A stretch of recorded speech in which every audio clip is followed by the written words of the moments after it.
నిర్ణయించి soil health కూడా determine చేసి తద్వారా కార్యక్రమాలు చేసే పరిస్థితికి వస్తున్నాం. మన పంట ఎంత వస్తుందో డ్రోన్ ద్వారానే ప్రిడిక్ట్ చేసే పరిస్థితి వచ్చి హార్వెస్టింగ్ కానీ మార్కెటింగ్ కానీ ఏర్పాట్లు చేసుకునే పరిస్థితికి వస్తున్నాం. నాలెడ్జ్ ఎకానమీలో పెను మార్పులు వచ్చాయి, ఇంకా వస్తాయి. నేను అందుకనే ఇక్కడుండే రాష్ట్రంలో ఉండే యువతకు కానీ పెద్దవాళ్ళందరికీ ఒకటే కోరుతున్నా, మనం ఎంత కష్టపడుతున్నది కాదు, హార్డ్ వర్క్ కాదు, రాబోయే రోజుల్లో స్మార్ట్ వర్క్. మీరు కానీ ఒక సెల్ ఫోన్ పెట్టుకొని నాలెడ్జ్ ప్రకారం పనిచేస్తే మామూలుగా చేసే పని కంటే 10 రెట్లు ఎక్కువ పనిచేసే అవకాశం వస్తుంది. ఈ విషయం మీరు గుర్తుపెట్టుకోవాల్సిందిగా నేను కోరుతున్నా. ఈరోజు అన్ని కూడా సమాచారం డేటా అంతా కూడా క్లౌడ్లో ఉంది. రియల్ టైం డేటా డ్రోన్స్ వచ్చాయి, రియల్ టైం డేటా మీ సెల్ ఫోన్ వచ్చింది, రియల్ టైం డేటా సీసీటీవీ కెమెరాలు ఉన్నాయి, రియల్ టైం డేటా మనకిచ్చే ఐఓటీస్ వచ్చాయి. అది వేరబుల్స్ కావచ్చు, లేకపోతే రిజర్వాయర్లో వాటర్ లెవెల్స్ కావచ్చు, అనేక రకాలుగా వచ్చేసాయి.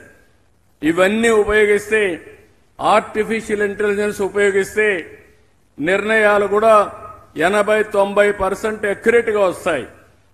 ఒక నాయకుడు తీసుకుంటే నిర్ణయాలు 20% ఉంటాయి, ఇంకొక నాయకుడు తీసుకుంటే 95% ఉంటాయి. అది సమర్థత పైన ఆధారపడుతుంది.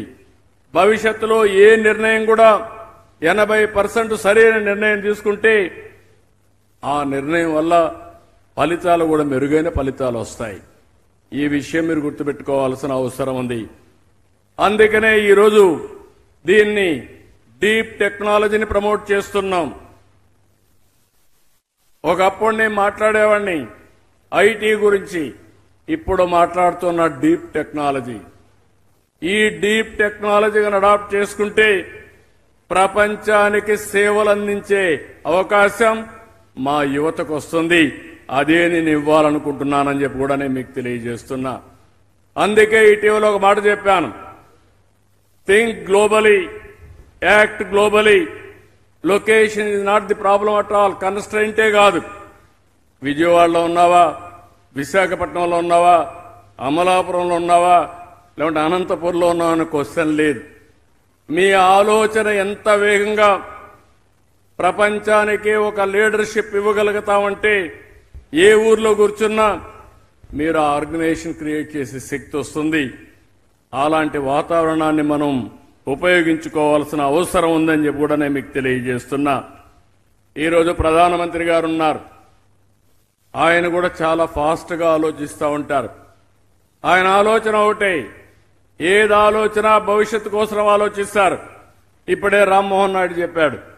రామ్మోహన్ నాయుడు గారితో నేను మాట్లాడినప్పుడు సీ ప్లేన్స్ అంటే నువ్వు వేరే రాష్ట్రాలకు ఎక్కడికి పోవద్దు, నేరుగా మన రాష్ట్రానికి రమ్మని చెప్పాను. ప్రధానమంత్రి గారిని అడిగితే ఇది మంచి ఆలోచన, నా ఆలోచన కూడా అదే, మీరు ఎట్టే పరిస్థితుల్లో దీన్ని అమలు చేయమని ఈ సీ ప్లేన్స్ విధానాలని సరళీకృతం చేశారు.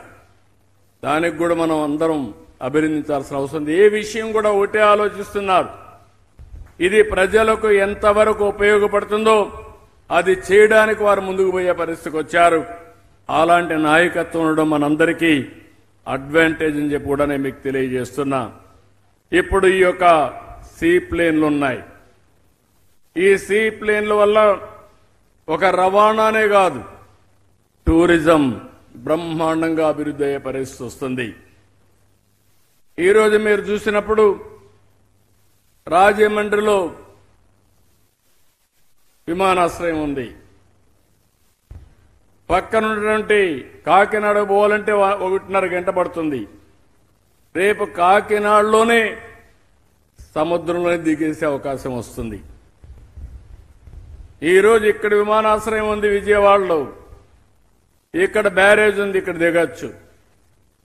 పక్కన మీరు చూస్తే ఏదైతే సూర్యలంక కానీ మిగిలినటి పక్కన చూస్తే అక్కడ సముద్రంలో దిగే అవకాశం ఉంటుంది. కృష్ణపట్నం ఎయిర్పోర్ట్ ఉంది, పోర్ట్లో దిగే అవకాశం వస్తుంది. మనకు 7 పోర్ట్లు ఉన్నాయి, ఇంకా ఒక 5-6 పోర్ట్లు వస్తాయి. ఇప్పుడు 7 విమానాశ్రయాలున్నాయి. ఇంకొక 5-6 వస్తాయి. దానికంటే కూడా ఎక్కడ కావాలంటే రిజర్వాయర్ ఉంటే అక్కడ దిగుతాం, సముద్రంలో దిగుతాం, విమాన